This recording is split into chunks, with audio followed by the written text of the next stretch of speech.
Hi hello అండి నమస్తే welcome to spy vlogs.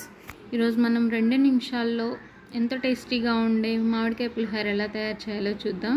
దానికోసం ముందుగా ప్యాన్లో నూనె పెట్టుకొని వేడి చేసుకొని నూనె వేడయ్యాక పోపు దినుసులు వేరుశెనగపప్పు, పచ్చిశెనగపప్పు, మినపప్పు, ఆవాలు, జీలకర్ర అవి వేసుకోవాలండి. అవి కొంచెం ఫ్రై అయ్యాక 2 పచ్చిమిర్చి పొడవుగా కట్ చేసుకొని వేసుకోవాలి. కొంచెం brown colour light brown colour వచ్చే వరకు ఫ్రై చేయండి వాటిని. ఇందులోనే కరివేపాకు వేసుకోండి. మామిడికాయ పులిహోర చాలా టేస్టీగా ఉంటుందండి. సీజనల్గా వచ్చే ఫ్రూట్ కాబట్టి మ్యాంగో తప్పనిసరిగా తినాలి.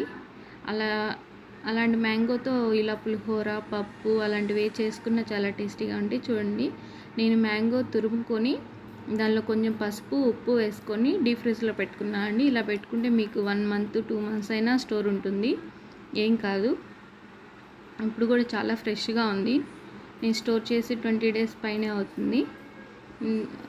మామిడికాయ తాలింపు వేగాక మామిడికాయ తురుము వేసి అందులోనే కొంచెం పసుపు, కొంచెం మీ టేస్ట్కి సరిపడా ఉప్పు వేసుకొని ఫ్రై చేయండి. మ్యాంగో తురుము అనేది బాగా ఫ్రై అవ్వాలండి.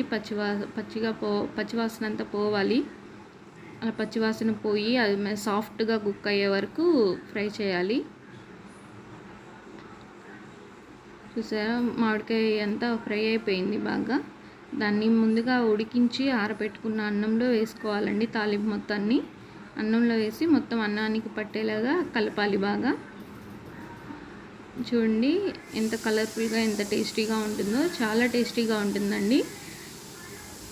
సీజనల్ ఫ్రూట్ కాబట్టి మనం ఇలా డిఫరెంట్గా ఇయర్లీ వన్సే తింటాం కాబట్టి ఇలా డిఫరెంట్గా ట్రై చేసి చూడొచ్చండి. మ్యాంగోతో ఎంతో టేస్టీగా ఉండే మామిడికాయ పులిహోర రెడీ అయిపోయింది. మీరు కూడా ట్రై చేసి చూడండి. నచ్చితే సబ్స్క్రైబ్ చేయండి, షేర్ చేయండి. Thank you for watching.